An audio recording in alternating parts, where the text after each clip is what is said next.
اللهم يسر وأعن يا كريم. موضوع الدرس السابع والمحاضرة السابعة الأدلة. وموضوع الأدلة سيكون في محاضرتنا الأولى على مستويين أو مرحلتين.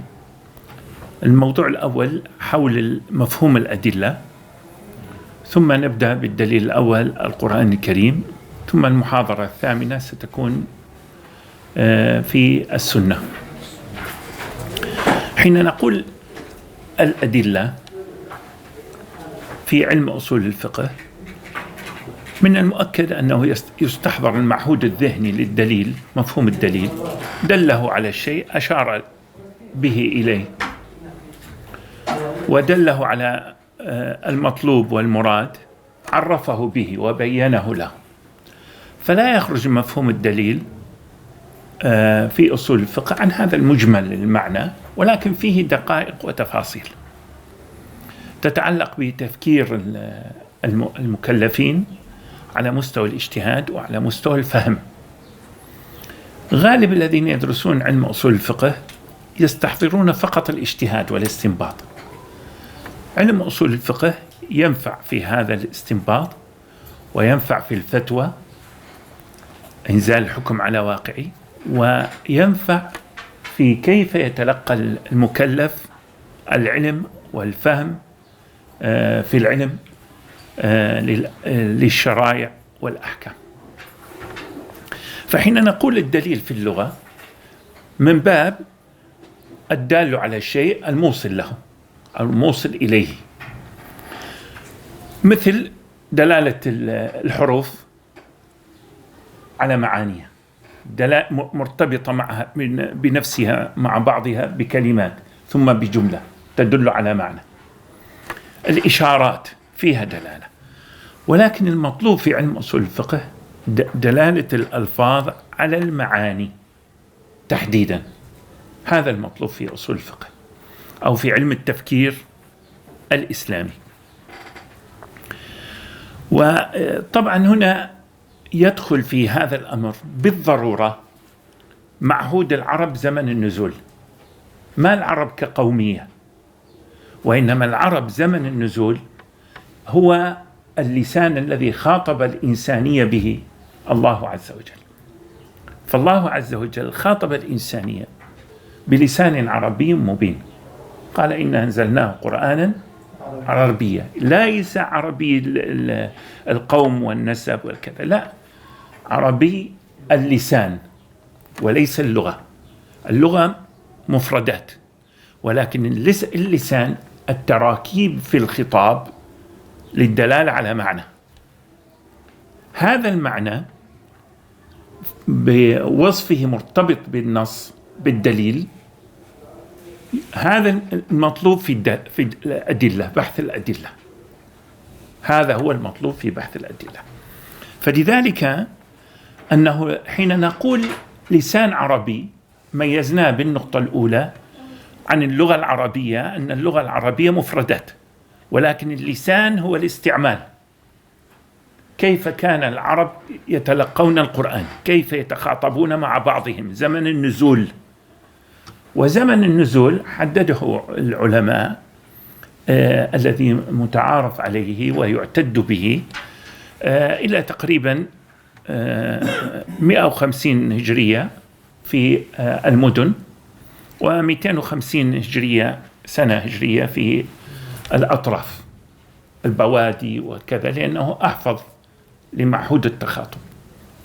وهذا في شيء منه متعلق باللغة أيضا. فمن هنا الدليل هو إبانة الشيء على قصد المخاطب ومراده. فهذه الإبانة مرتبطة بالمخاطب المتلقي، بنوع الخطاب. مثلا فيه دلالات سنأتي عليها وجهات، كل هذه مرتبطة مع بعضها تسمى لسان. ولكن ببساطة نقول عنها هو المعهود الذهني عند تلقي الكلام. عندما نسمع الكلام، المعهود الذهني الذي يحصل فيه الخطاب هو هذا يكون المسموع دليل على المعنى المراد، دليل على المعنى المراد. حتى نأتي إلى حقيقته نجده أنه الآن أنا أتكلم معكم يقع في أذهانكم معنى معين، يكشف هذا الكلام الذي أقوله عن معاني موجودة توجد في أذهانكم، يحصل الربط من خلال المنظومة الإشارية اللغوية والمنظومة اللسانية، التعاهد أنه نحن نفهم خطاب بعضنا. كل هذا يكشف عن المعاني، يسمى الدليل. أرجو أني أوصلت الفكرة. هذا رقم 1 في هذا المبحث. حين نأتي إلى الدليل ويسمى المأخذ أيضا، مآخذ الشريعة أي أدلة الشريعة، فيها حيثيات.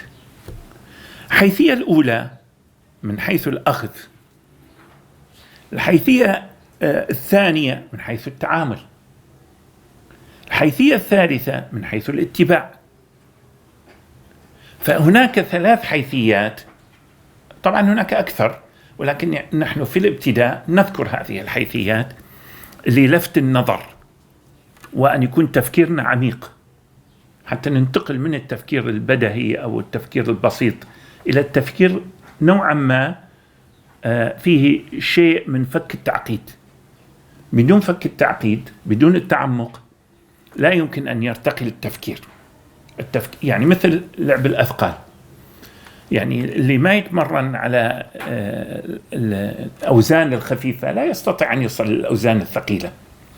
فلذلك حين نريد أن نصل من أنفسنا إلى مستوى التفكير المستنير، لابد أن نمر بمستوى التفكير العميق، والبقاء على مستوى التفكير البدائي أو السطحي ليس منتجا، وإنما يبقي الإنسان في حالة الجمود والتبعية والتخلف عن المطالب. فالدليل من حيث الأخذ على ضربين، من حيث هو بذاته ومن حيث تلقي المكلف له. إذن من حيث الأخذ، الأدلة من حيث الأخذ على ضربين، أنه هو بذاته، من حيث هو بذاته، ومن حيث أثره في المكلف. ما معنى هو بذاته؟ معناه ما يتوصل بصحيح النظر فيه إلى مطلوب خبري.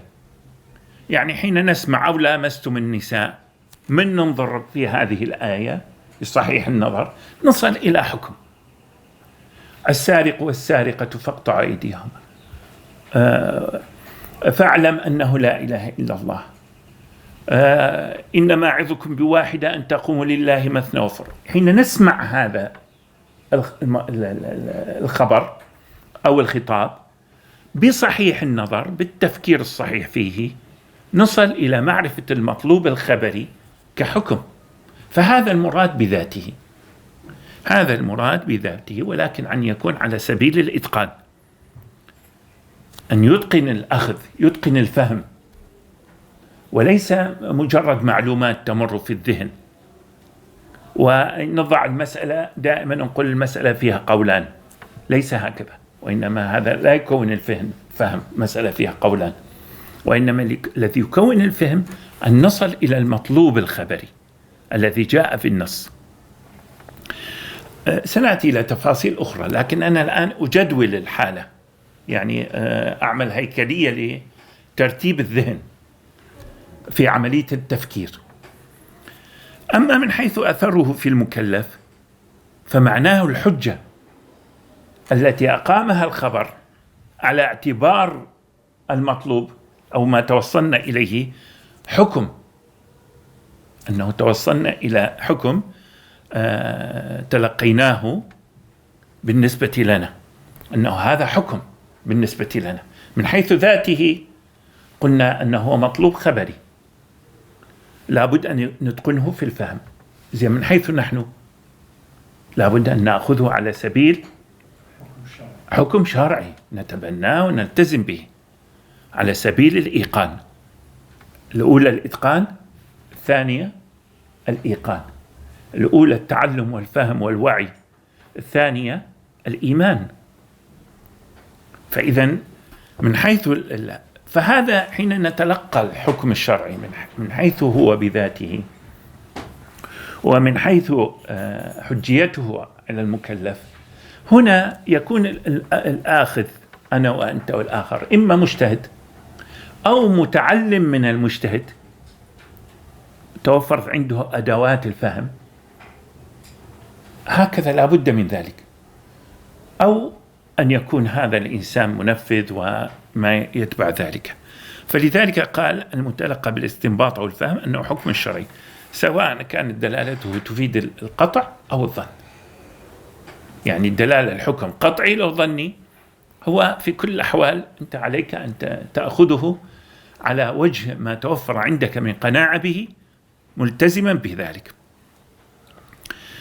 أما الأدلة المعتبرة في الشريعة، لأنه سنأتي على أوجه هذه الأدلة المعتبرة في الشريعة من حيث التعامل مع النص، فهو كل ما جاء وحيا من الله. يعني لا نعتبر أقوال الصحابة والتابعين والعلماء هذه أدلة شرعية، هذه ليست أدلة شرعية، وإنما هي أفهام شرعية اختلفت أم اتفقت. فهناك فرق، لأنها ليست وحي من الله. إذن الضابط عندنا لمعرفة الدليل بعد أن عرفنا من حيث ما هو مستفاد منه، أنه الضابط عندنا أن يكون وحيا من الله، لا يكون من نتاج العقل البشري.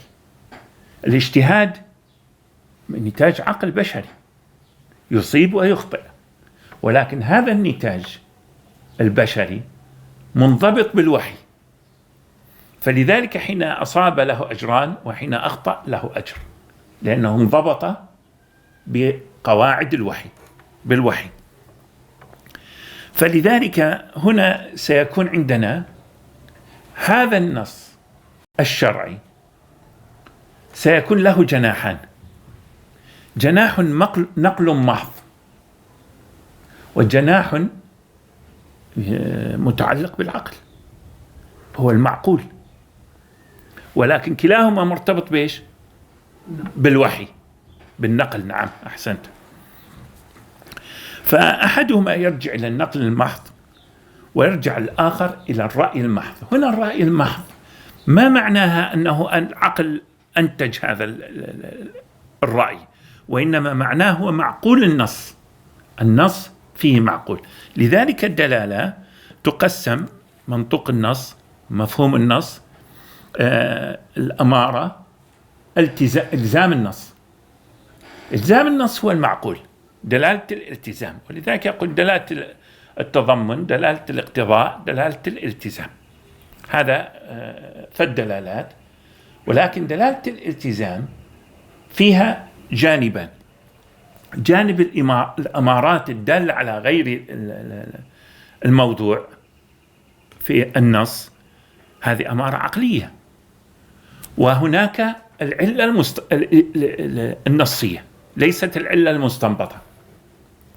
فهذه الأمور الأربعة أو الدلالات الثلاثة تعتبر هي الأدلة المعتبرة. غير ذلك من الأدلة فيه نظر، فيه تفصيل، يعني لا نرفض ولا نقبل بسهولة بعد هذا الضابط. لذلك تعرف الأحكام الشرعية من 4 طرق: الكتاب والسنة وإجماع الصحابة والقياس. لماذا حددنا إجماع الصحابة؟ إجماع الصحابة لأنه يكشف عن دليل ليس بذاته معتبر، وإنما أنه هؤلاء الصحابة عدول لا يجتمعون على غير الشرع.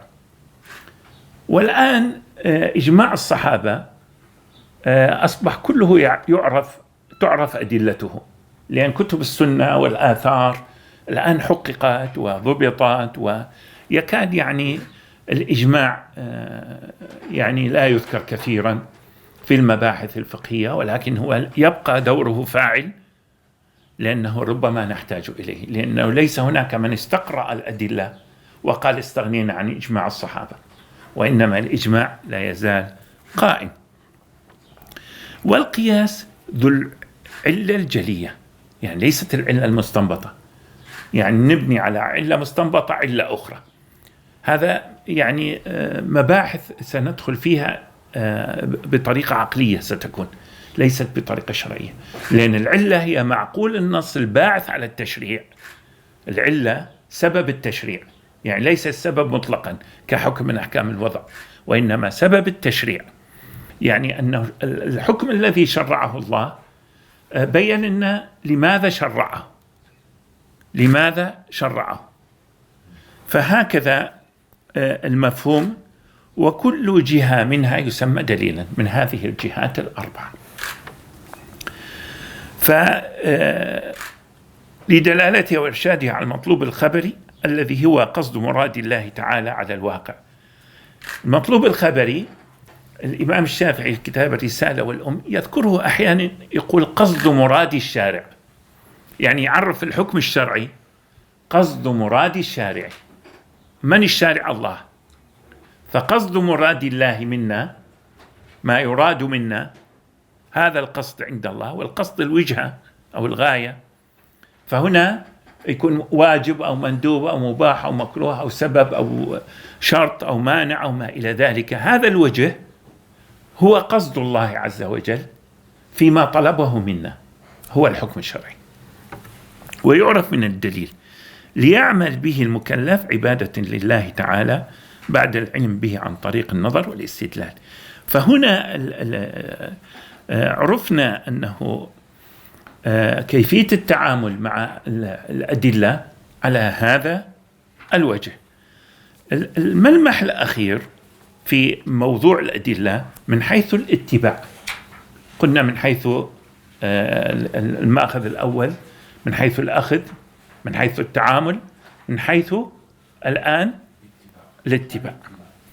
والاتباع حين نعرفه الائتمار بأمر الشارع من الكتاب والسنة، والتأسي بفعل الرسول صلى الله عليه وسلم تحديدا، وليس بفعل الصحابة. يعني الصحابة نقتدي بفعلهم ولا نتأسى، لأن هناك فرق بين التأسي والاقتداء.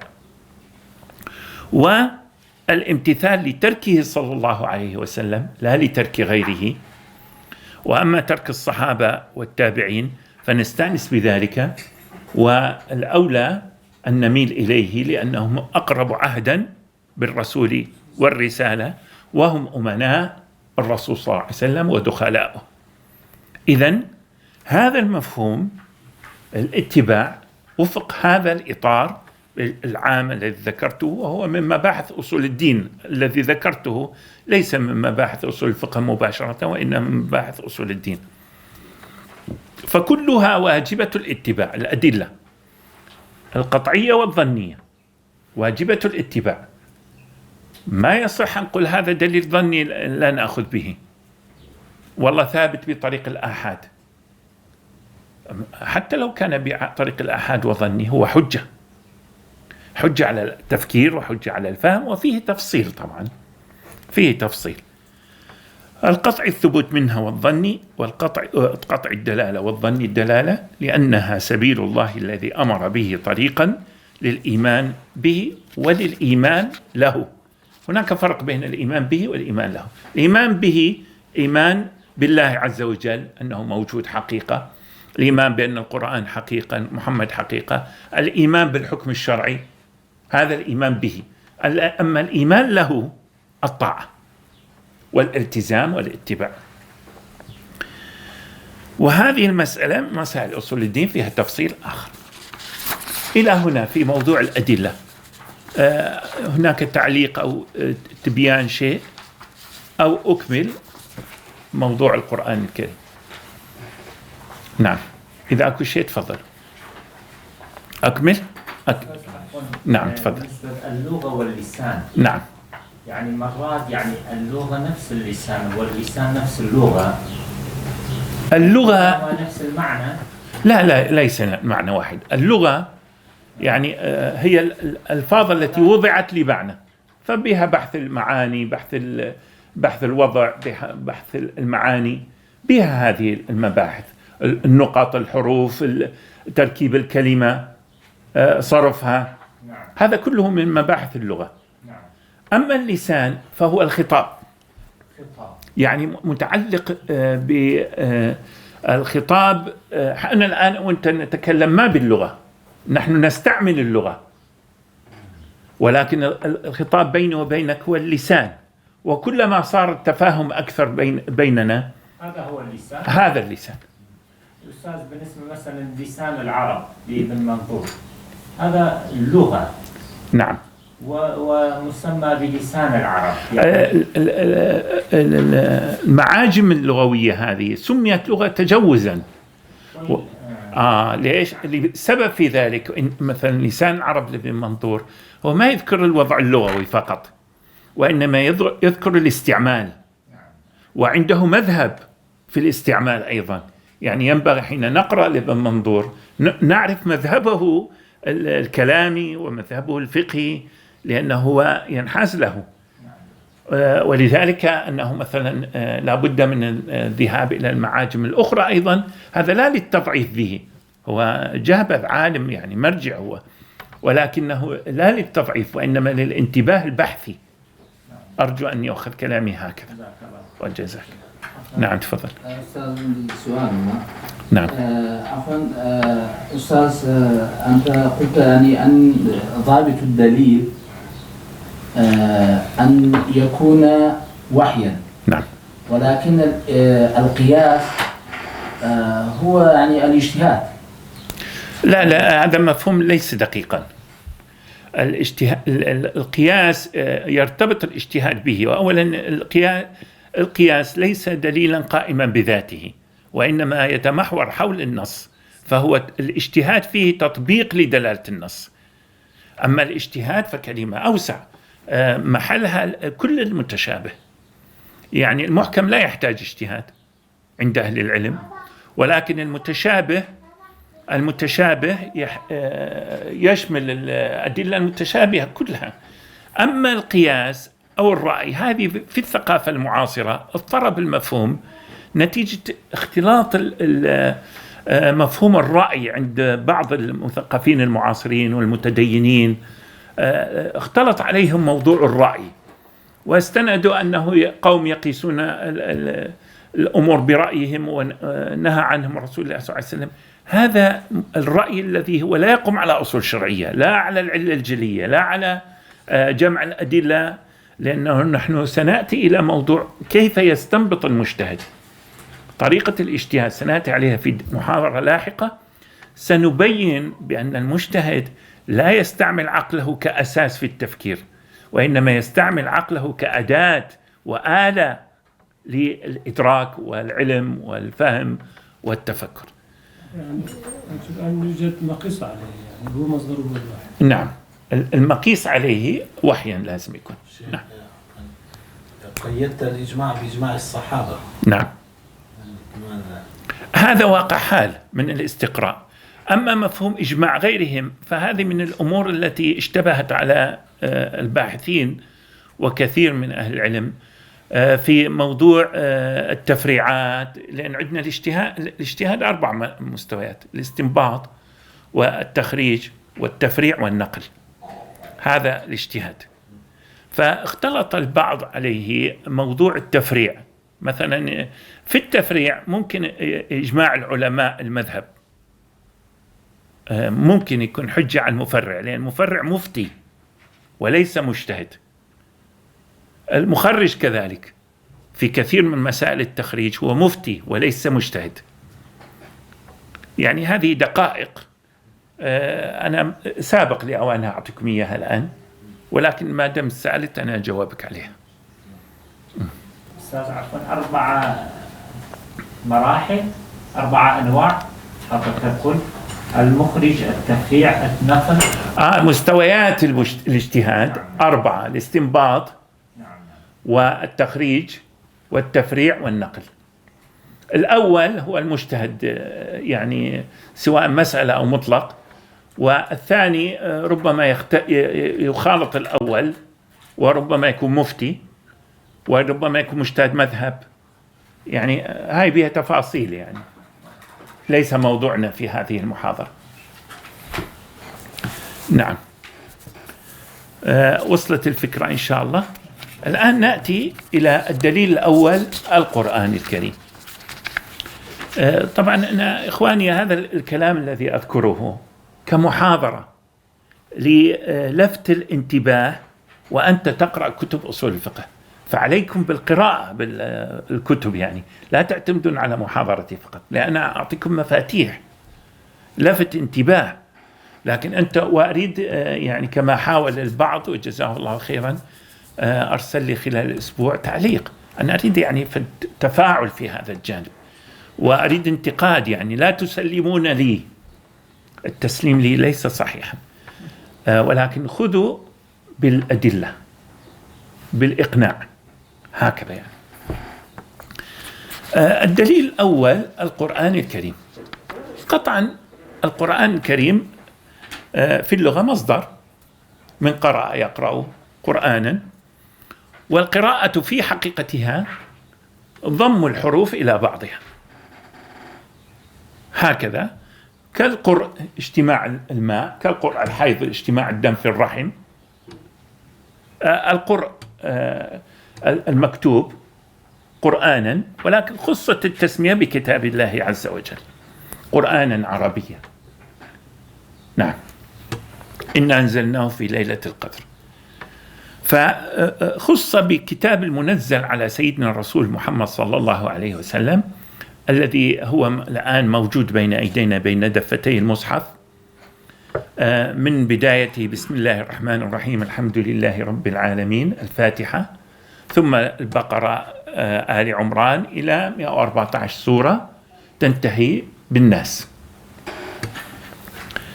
فإذا هذا الكتاب المنزل لفظا ونظما ومعنى، يعني شوف 3 صفات له: لفظا ونظما ومعنى.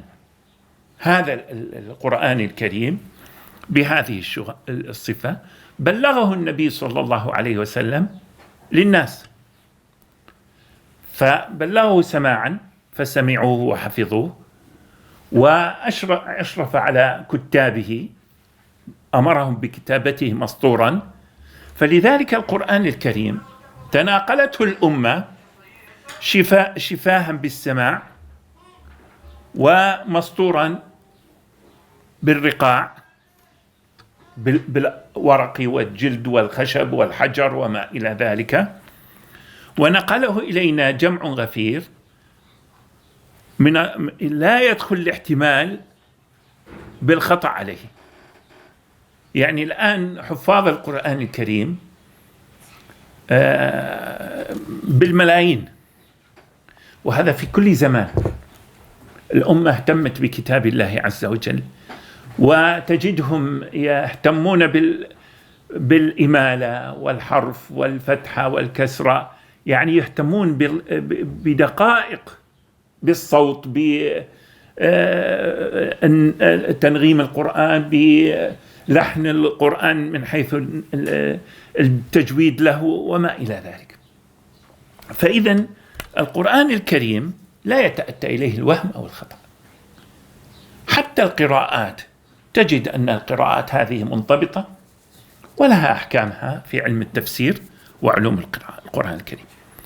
وكتب القرآن الكريم بألواح في زمن الرسول صلى الله عليه وسلم، وهذا معروف، وكان كتاب الوحي يزيد عن 40، ذكرهم الأستاذ غانم قدوري حفظه الله حقيقة في بحث الموسوم رسم المصحف، جدا كتاب راقي في هذا الجانب، وبحث عميق وطيب، وقد بذل به جهدا جزاه الله خيرا.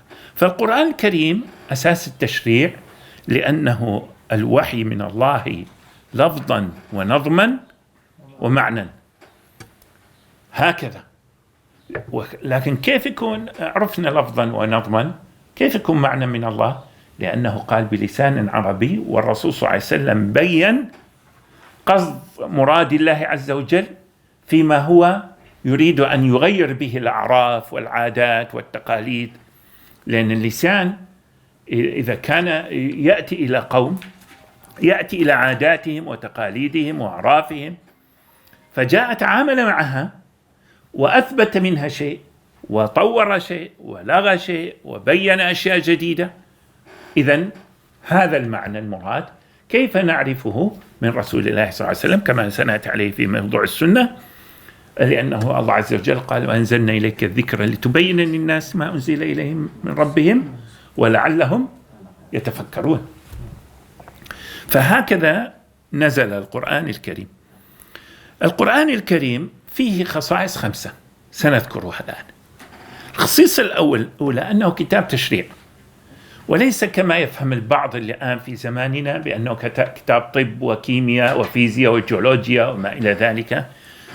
ولا ننفي أنه فيه هذه العلوم، ولكن هذه العلوم ليست مرادة في القرآن الكريم، بل هي إذا وجدت وموجودة هي من عجائب القرآن وليس من إعجازه وليس من أهدافه، لأن القرآن الكريم خاطبنا بلسان عربي وهو من الله. وبالتأكيد حين يتكلم عن الكون، الإنسان والحياة والحركة والسكون والجمود والميوعة والليونة وما إلى ذلك، يتكلم بالحقائق، لأن هو من رب العالمين الذي خلق وهدى، الذي له الخلق وله الأمر. لكن هذا ليس مقصودا في المباحث إلا من باب الاستئناس، ولكن لا يسمى إعجازا أيضا، لأن الأمر المدرك ليس معجزا ولكن يسمى عجائب. قالوا إن سمعنا قرآنا عجبا يهدي إلى الرشد فآمنا به. عجائب القرآن لا تنقضي عجائبه كما في حديث أبي سعيد الخدري، حديث فيه ضعف وفي بعض الأوجه حسن. فإذا الأول أن القرآن الكريم كتاب تشريع. النقطة الثانية أن القرآن الكريم معجز بنظمه لا بمعانيه. البعض يهول في أن القرآن معاني معجزة، هذا كلام يمنع الناس من التفكير والتعامل مع القرآن الكريم فوق الرف. هذا فيه خدعة وتضليل. القرآن الكريم معانيه ليست معجزة، تحتاج إلى عمق تفكير، إلى استنارة تفكير، إلى نظر عميق واستدلال عميق وبحث مستفيض. ولذلك كل معانيه مدركة. لكن ما هو المعجز؟ المعجز نظمه. لأن المعاني من قبل الإنسان، المعاني يدركها الإنسان، وهو خطاب للبشرية من الرسول صلى الله عليه وسلم إلى يوم القيامة. فكيف يكون المعنى معجز؟ المعجز لا تستطيع أن تأتي به، هذا أعجزك. أما إنه ولذلك قلنا معاني القرآن في باب العلوم والكذا عجائب لأنها تدرك. فكذلك شرائع القرآن وأحكامه، شرائع القرآن وأحكامه هي مدركة وممكن توصل إليها. فلا نهول أو نسمح لأحد أن يهول بمعاني القرآن، ولا نسمح لأنفسنا أو لأحد أن يتجاوز ويتكلم في القرآن بعقله ورأيه. وإنما هناك ضوابط اسمها علوم القرآن وآدابه ينبغي أن نلتزم بها. هذا يعني كما في الفيزياء، علوم الفيزياء ضوابط، والكيمياء كذلك في علوم الشرع ضوابط. ما كل من هب ودب تعلم له كم كلمة يتكلم في هذه الأمور. ونجد هذا على مواقع التواصل الاجتماعي كلام جريء لا يدل إلا على جهل أو تجاهل.